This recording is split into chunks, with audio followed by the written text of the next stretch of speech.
How's it going, everybody? As promised, we will continue to talk about stamina, because I think despite the very positive changes that came with the core combat update, mainly no block, parry and whiff penalties, we still have a few problematic things that have negative effects on gameplay. This is a very subjective thing this time, so feel free to argue. And as a little disclaimer, the clips used in this video might not appeal to everyone, but they highlight exactly the problem that we're going to talk about. So the two topics I want to talk about are 1. Moves that drain extra stamina, and then 2nd, stamina pause. Let's first go for stamina draining moves. I want to leave out Jormungand a little bit. His whole kit is designed around being the green thief, and we've been over this plenty that it is not really a healthy approach for a character. There will always be just two scenarios. He's A, going to be extremely strong and will non-stop put you on the defensive, as attacking would just lead to more stamina drain, which is exactly what the George wants. This makes for an extremely one-sided fight with a lot of backing off. Or B, he's weak as his moves don't do their job. We're kind of somewhat in this iteration of the hero right now. Draining someone else's stamina is almost impossible unless the opponent swings around recklessly. Sadly, the character is just flawed when it comes to this, and the community will always be divided on this. But what about the other characters that have stamina drain slapped on their moves? Let's start with the non-bash moves first, as bashes tie into the second topic rather well. So we do have GB special moves like Sense, and we have attacks that deal stamina damage. Those are usually tied to a stun, like Lawbringer's top heavies and Valk's finisher sidelights.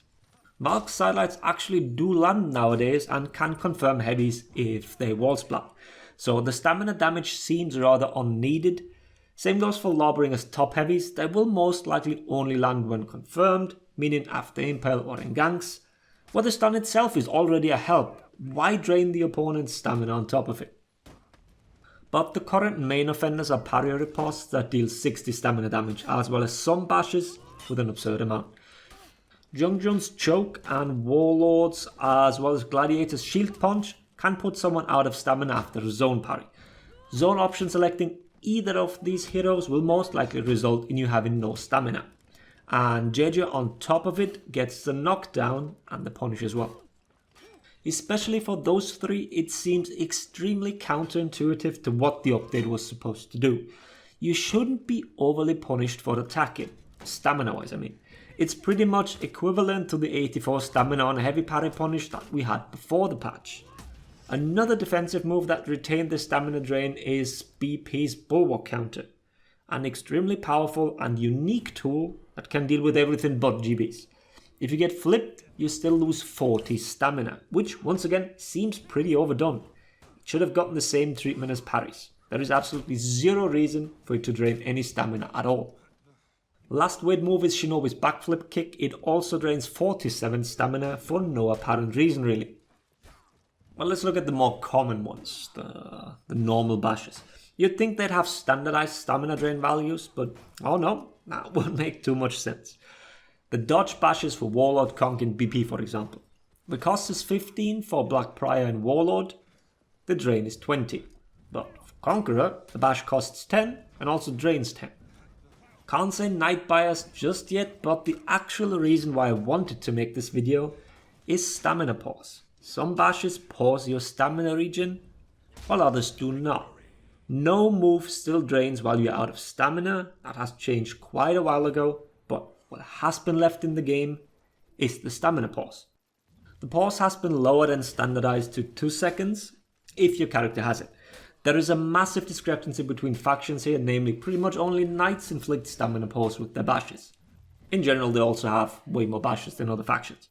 So no matter which side you lean towards here, whether you like stamina pause or are completely against it, we have both instances in the game currently. So for everyone undecided, pick either Conqueror or pick Warlord. Conqueror applies a 2-second stamina pause with each bash, while Warlord can't stop you from regening. This gives one hero, namely Conk, extreme out of stamina pressure, while Warlord gets 1 or 2 headbutts before the fight resumes. Assuming the opponent can't react to your Conk's bash, he's left with making the read whether you'll bash or empty dodge into something else. And each time he guesses wrong and gets hit by a bash, he's out of stamina for 2 more seconds. Or if he actually goes for the risky dodge and guessed wrong, and you will eat 2 heavies.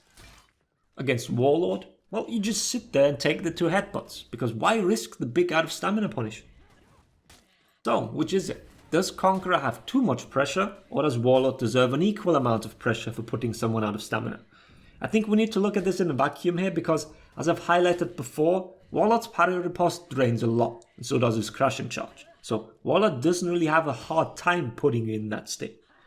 Maybe I'm looking at this wrong though. In my opinion, putting yourself out of stamina should result from major overextending of your stamina bar, and not from getting one attack parried.